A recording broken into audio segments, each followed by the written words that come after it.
So actually, sa buong relationship po namin ni Andy, wala po talagang parang wala pong away, hindi kami nagkaroon ng sobrang laking away. Pero parang aware ako na yung mga friends niya and some of his relatives ay hindi po parang boto sa akin. Oh, true yun? Opo, parang time po kasi, parang lahat po talaga ng circle of friends ko ayaw sa kanya kasi may mga bad na naging interaction with her, ganun. Tapos, parang may mga... Anong bad interaction? Pwedeng malaman? Siguro po kasi parang syempre high school, ang dami pong mga rumors.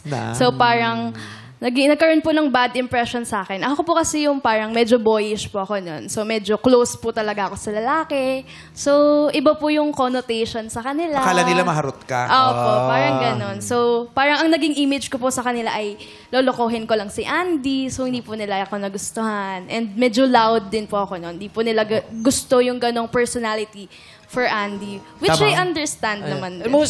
Parang mostly kasi ng mga friends ko, parang baby boy po yung treatment sa akin. Kaya naging overprotective po sila sa akin. Yes. So, ang dami po nilang sinasabi-sabi. So, umabot din po sa point na, na pati yung sa parents ko po parang nagtataka na bakit ganyan ka ba kakapatay dyan? Bakit kailangan mong mamili? When actually, ayoko naman po talagang mamili eh. It's just, dinala po ako sa ganong situation. And umabot nga po sa point na may one time umiyak po ako sa harap ng tatay ko nang hindi niya alam kasi parang na-feel ko lang na napapagod akong i-please yung mga tao sa paligid ko. Kasi bakit kailangan kong gawin yun? Tsaka ang hirap nun para kay Joanna kasi yun yung mga taong kailangan mapakisamahan mo eh. Yung mga kaibigan, yung parents, yung family, pero against sa'yo. Nangyari na ba sa'yo yan? Yung parang hindi ka tanggap ng pamilya o ng mga kaibigan o ng mga close niya? Nung una, pero nung nakilala naman nila ako, parang okay naman. Yeah. Okay na.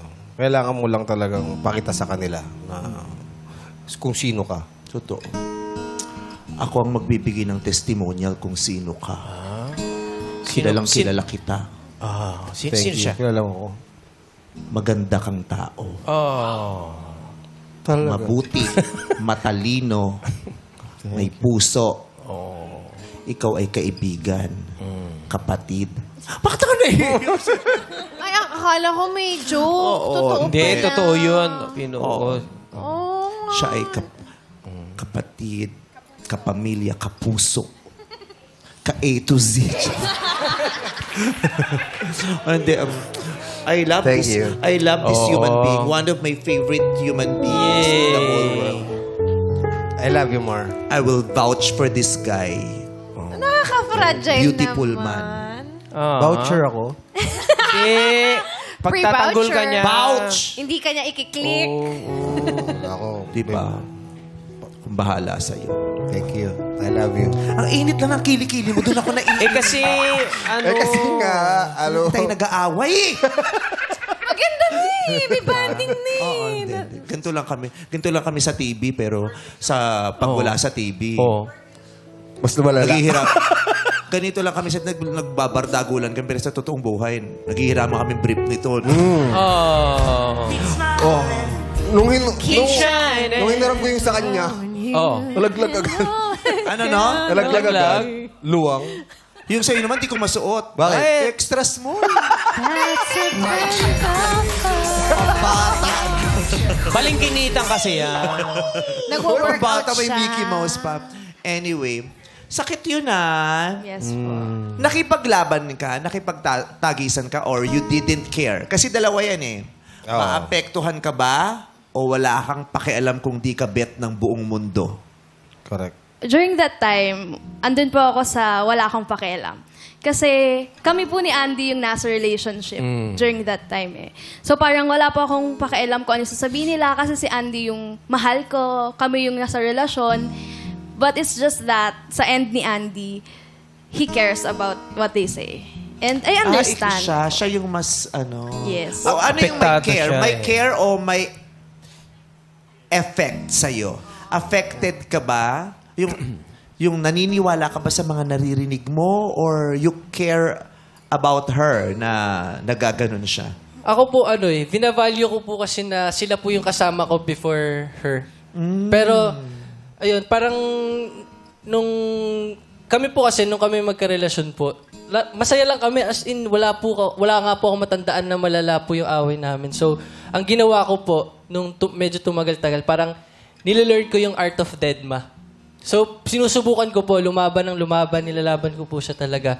Until parang one day, darating pala talaga yung araw na mapapagod ka rin, hindi ka laging malakas, parang biglang manghihina ka kasi parang too much na yung nangyayari. Hindi ko ma-figure out, ano yung too much? Paano umabot sa too much yung parang, kasi ang alam lang namin, ayaw siya ng barkada mo, ayaw siya ng family mo. Pero paano naging too much yun? Anong nangyari? Sa akin po, parang nawalan po ako ng tatakba, nawalan po ako ng friends, nawalan po ako ng, hindi po ako makapagkwento sa parents ko. Tapos, parang lagi lang nga po kami masaya, so hindi rin po ako makapagkwento sa kanya talaga ng mga malulungkot na nararamdaman ko po. So parang, nung time na nag-sink in na po sa akin lahat ng nangyari, na-overwhelmed po ako. So, ang nangyari po, ginawa ko po, ginost ko po siya. Which is mali ko po yun. Nung time po kasi na yun, hindi ko pa po alam yung concept ng ghosting eh. Hindi po ako fully aware na masama pala po yun. Well, pero, Okay. nag-take po ako. Ano yung dahilan bakit mo siya ginost?